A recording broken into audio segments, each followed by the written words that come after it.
angathi sekufike la ngithanda khona ke manje. Uyazi ukuthi kungani kukhona abantu abakhokhela i-gym kodwa bengayi ejimini. Kukhona abantu ababhalisela ukufunda kodwa bengafundi. Kukhona abantu abapromisayo ukuthi bazoba ama better version of themselves kodwa bengabi better. Nakho kumele ukwazi ama decisions akho usuku athathwa kwi subconscious mind. Le subconscious mind ke u95% wama decisions ophuma kuyona I program leso ukidlala.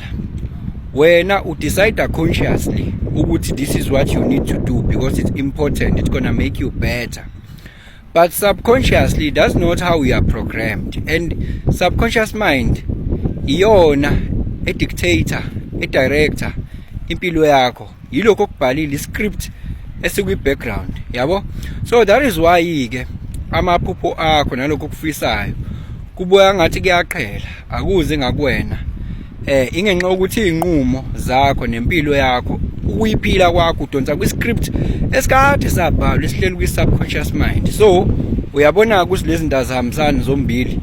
Ucabanga okunye ufisa okunye consciously wenza okunye kodwa ngalesi sikhathi ubingelelo changes akasho ukuthi kungenzeka noma yini noma inini noma kanjani kunoma ubani ngoba impilo ayisiyona lento ocabanga ukuthi iyona. Possibilities are infinite in the universe. Your own consciousness is your own limitation. Kukude lapho esisuka khona futhi kukude lapho esiya khona. Beka phansi umoya ungatatazeli, uyabona. Injalo ke indaba. Yabona njengoba sengikhulume lento kahle kahle sengiqedile la. Sengaqhubeka phela ngoba ngiyakuthanda ukukhuluma, yabo? Lokho ngikushiswa yini? Yabona abantu abangama channel members lapha kumina ku YouTube Changes Akasha abathi thina sifuna ukwenza ama spiritual practices. Bayafisa vele ukuba njalo. Bayafisa vele ukuba aligned benze, bayafisa bezwe vele ukuthi changes lento uyayikhuluma uyayichaza and it makes sense and it can help me to be a better version. But umehluko ireality iphekwa ayiphekwa lapho. Ayiphekwa la lokho wena lo conscious mind wakho. Iphekwa kwi subconscious, yabo? Lohlezi kukhona izizathu vele sikutshela ukuthi hey, yazi I'm a busy person. Hlezi kukhona ireason vele. Ingoba vele lo reason izo support that old self that you are. Ukhumbula ukuthi lo muntu oyena uyi entity. Entity ke it is a living spirit without a body. So your thought patterns, your thought forms of your old self ama entities lawo, they are manifesting through you with this physical body. So wena kwakho nje uya a host up until uwenze consciously. Yabona ke kunzima kakhulu ke ukuphila against the nature of your program.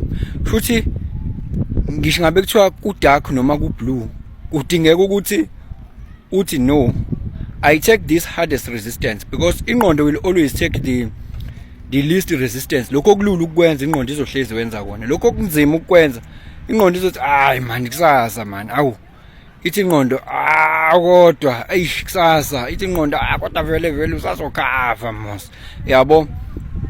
Yona into yenzekalayo ke leyo bese kudingekani, kudingeka ukuthi uthi no, uyibone lento ethi hayi manje, uyibone lonto wazi kahle ukuthi lento kumele ngabe yenziwe bese ithi hayi manje.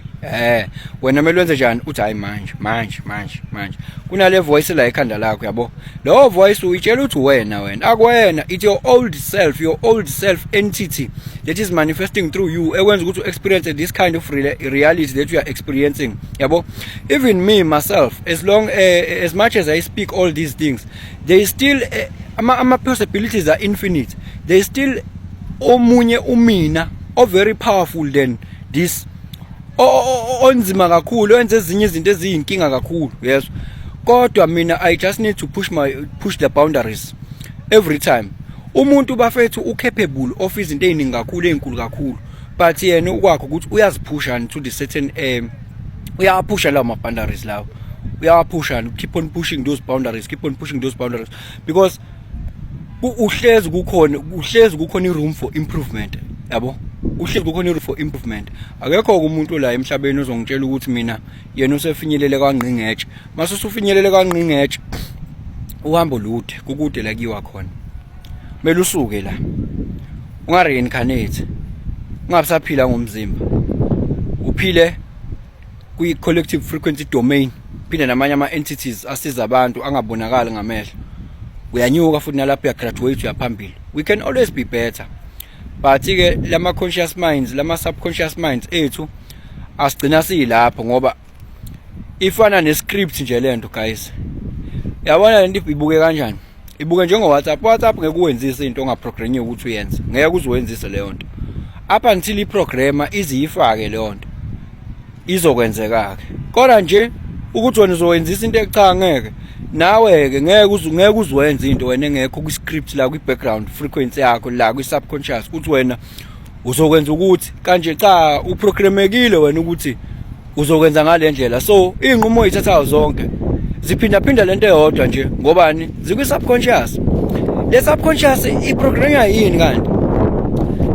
Nansi ke indaba emnandi lento yokuthi le subconscious iprogrammya i-conscious mind. I-conscious mind, consciously you have to make an effort when exact force ukuthi I do this consistently. That is how you develop a habit. Njalo ngiyayenza igcina seyihlelike seyilapha kwi subconscious, sigcina automatic. By the time lonto isi automatic wena you don't need to exact force every time you want to do that.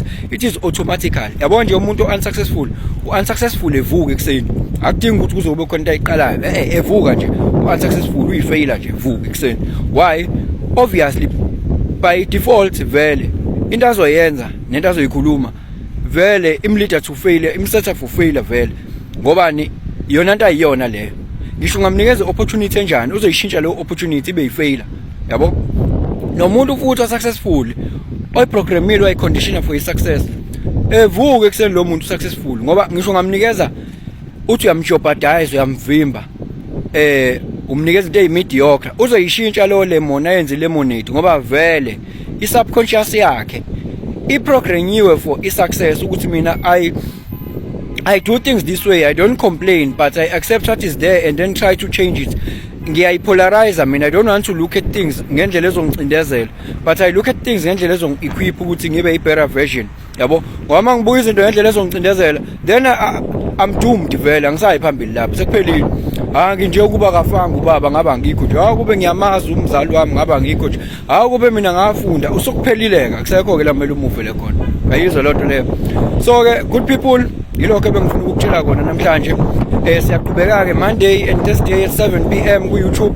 Changes Akasha says ama spiritual practices, balancing the chakras and doing the pranayama breathing techniques. Danko.